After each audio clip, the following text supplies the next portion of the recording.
प्रवेश तो एक ही बार होगा ना। ओ हेलो, तुम मुझे ज्ञान मत दो और ये मत भूलो कि तुम मेरी सगी बहन नहीं, सौतेली बहन हो। अपने गृह प्रवेश पर ही बहन द्वारा किए गए ऐसे अपमान से वर्षा बहुत शर्मिंदा थी।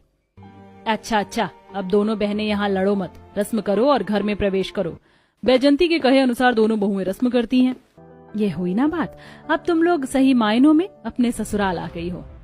माँ, अगर हम ऐसे सीधे आते तो हम आपकी बहू नहीं होते क्या? क्या बात करती हैं आप भी माँ। निशा हंसते हंसते बिना कुछ बोले ही अपना कमरा ढूंढने चली जाती। बाद में बैजंती देवी दासी से कह के वर्षा को भी उसके रूम तक पहुंचा देती है। बाद में बैजंती देवी फिर से उन्हें बुलाती हैं।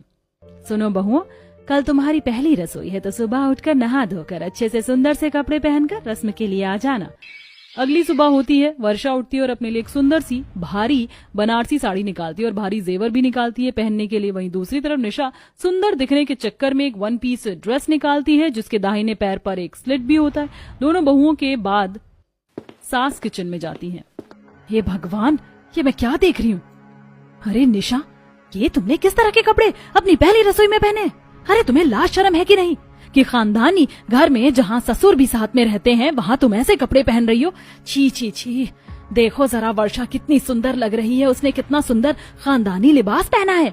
बैजंती देवी ने निशा को खूब सुनाया और फिर निशा को कपड़े बदल कर आने को कहा और अपनी पहली रसोई की रस्म करने को कहा। लेकिन निशा को कहाँ कुछ बनाना आता था, इसीलिए उसका हलवा जल जाता है। वहीं दूसरी तरफ वर्षा का हलवा बहुत टेस्टी बना था।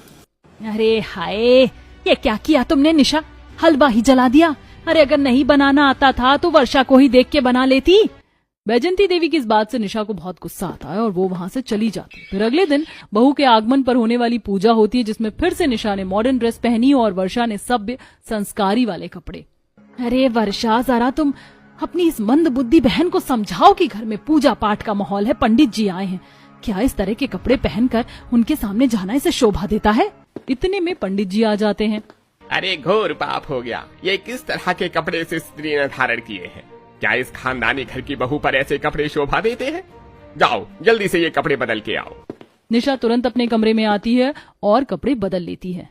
न जाने आज के जमाने में कोई इतनी भारी साड़ी और इतने भारी जेवर कैसे पहन सकता है।